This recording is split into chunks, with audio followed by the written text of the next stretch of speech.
ETF index mutual funds నేర్చుకుని stock మార్కెట్లో రాణించాలనుకుంటున్నారా? వెంటనే ఈ నెంబర్కి కాల్ చేయండి. Iran, Israel, United states of America ఏం జరుగుతుంది? ఇదేమన్నా మూడో ప్రపంచ యుద్ధంగా మారొచ్చా అనే భయభ్రాంతులకి చాలామంది గురవుతున్నారు.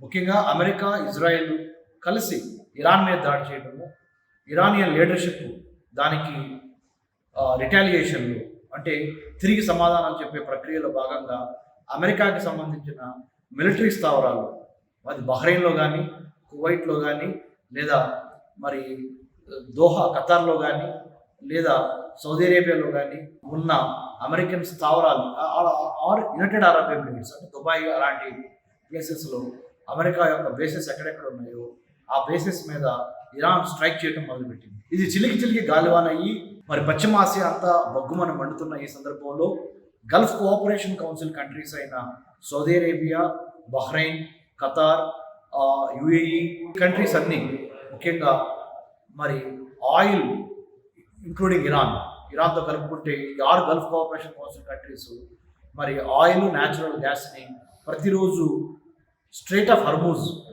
హర్మూజ్ జలసంధి ద్వారా అరేబియా సముద్రంలోకి, అరేబియా నుంచి హిందూ మహాసముద్రం గుండా పసిఫిక్ మహాసముద్రం వరకు అంటే హిందూ మహాసముద్రంలో ఉన్న మన ఇండోనేషియా, మలేషియా మధ్య మలక్కా స్ట్రైట్స్ నుంచి మరి పసిఫిక్ మహాసముద్రం వరకు, తద్వారా జపాన్కి, కొరియాకి ఆయిల్ నిల్వలు ఏమైనా నిలిచిపోతాయా, మరి భారతదేశానికి రావాల్సిన ఆయిల్ నిల్వలు కూడా ఏమైనా నిలిచిపోతాయా, రష్యా దగ్గర నుంచి మనం ఆయిల్ తీసుకుంటున్నా కానీ మరి ఈ గల్ఫ్ కోఆపరేషన్ కౌన్సిల్ కంట్రీస్ నుంచి వచ్చిన ఆయిల్ మనకి చాలా ఇంపార్టెంట్.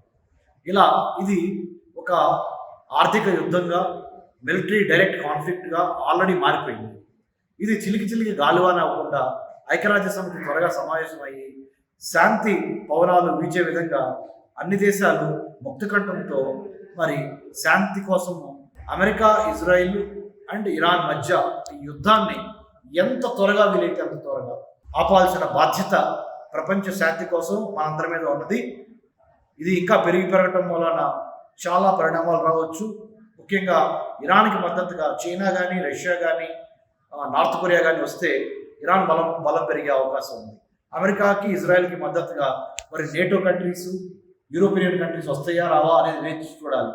అసలు ఆ విధంగా వెళ్లకుండా ఈ బలాబలాలు, గ్రూపులు లేకుండా ప్రపంచ శాంతిగా హ్యుమానిటీ గెలిచే విధంగా మరి ప్రపంచ ప్రజలందరూ ముక్తకంఠంతో, ముఖ్యంగా భారతదేశము, మోడీ గారి నాయకత్వంలో భారతదేశము అటు ఇజ్రాయలీ ప్రైమ్ మినిస్టర్తోనూ, ఇటు ఇరానియన్ ప్రెసిడెంట్తోనూ ఆర్ ప్రైమ్ మినిస్టర్తోనూ మాట్లాడి, అటు అమెరికన్ ప్రెసిడెంట్తోనూ మాట్లాడి ప్రోయాక్టివ్గా, ప్రొటెక్టివ్గా, ప్రిడిక్టివ్గా ఆ లీడర్షిప్ని చూపించాల్సిన అవసరం భారతదేశం తరపున ఎంతైనా ఉంది. జై Hind. Doctor Ramesh Kanniganti. Iran, Israel, United states of America ఏం జరుగుతుంది? ఇదేమన్నా మూడో ప్రపంచ యుద్ధంగా మారొచ్చా అనే భయభ్రాంతులకి చాలామంది గురవుతున్నారు.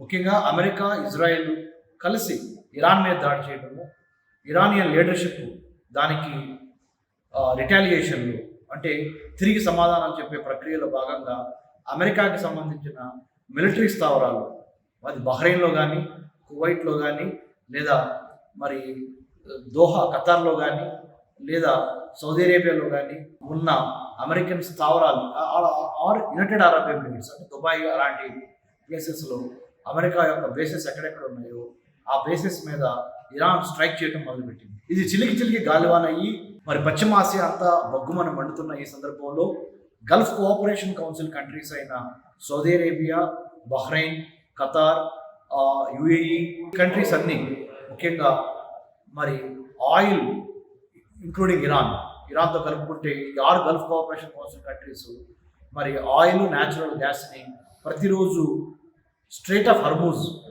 హర్మూజ్ జలసంధి ద్వారా అరేబియా సముద్రంలోకి, అరేబియా నుంచి హిందూ మహాసముద్రం గుండా పసిఫిక్ మహాసముద్రం వరకు అంటే హిందూ మహాసముద్రంలో ఉన్న మన ఇండోనేషియా, మలేషియా మధ్య మలక్కా స్ట్రైట్స్ నుంచి మరి పసిఫిక్ మహాసముద్రం వరకు, తద్వారా జపాన్కి, కొరియాకి ఆయిల్ నిల్వలు ఏమైనా నిలిచిపోతాయా, మరి భారతదేశానికి రావాల్సిన ఆయిల్ నిల్వలు కూడా ఏమైనా నిలిచిపోతాయా, రష్యా దగ్గర నుంచి మనం ఆయిల్ తీసుకుంటున్నా కానీ మరి ఈ గల్ఫ్ కోఆపరేషన్ కౌన్సిల్ కంట్రీస్ నుంచి వచ్చిన ఆయిల్ మనకి చాలా ఇంపార్టెంట్.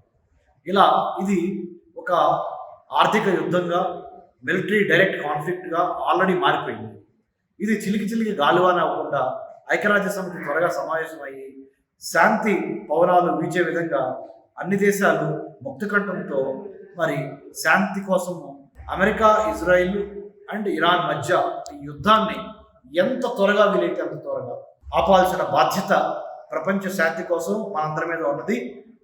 ఇది ఇంకా పెరగటం వలన చాలా పరిణామాలు రావచ్చు. ముఖ్యంగా ఇరాన్కి మద్దతుగా చైనా కానీ, రష్యా కానీ, నార్త్ కొరియా కానీ వస్తే ఇరాన్ బలం పెరిగే అవకాశం ఉంది.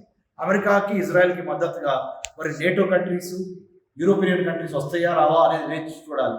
అసలు ఆ విధంగా వెళ్లకుండా ఈ బలాబలాలు, గ్రూపులు లేకుండా ప్రపంచ శాంతిగా హ్యుమానిటీ గెలిచే విధంగా మరి ప్రపంచ ప్రజలందరూ ముక్తకంఠంతో, ముఖ్యంగా భారతదేశము, మోడీ గారి నాయకత్వంలో భారతదేశము అటు ఇజ్రాయలీ ప్రైమ్ మినిస్టర్తోనూ, ఇటు ఇరానియన్ ప్రెసిడెంట్తోనూ ప్రైమ్ మినిస్టర్తోనూ మాట్లాడి, అటు అమెరికన్ ప్రెసిడెంట్తో మాట్లాడి ప్రోయాక్టివ్గా, ప్రొటెక్టివ్గా, ప్రిడిక్టివ్గా ఆ లీడర్షిప్ని చూపించాల్సిన అవసరం భారతదేశం తరపున ఎంతైనా ఉంది. జై హింద్. Doctor Ramesh cunning.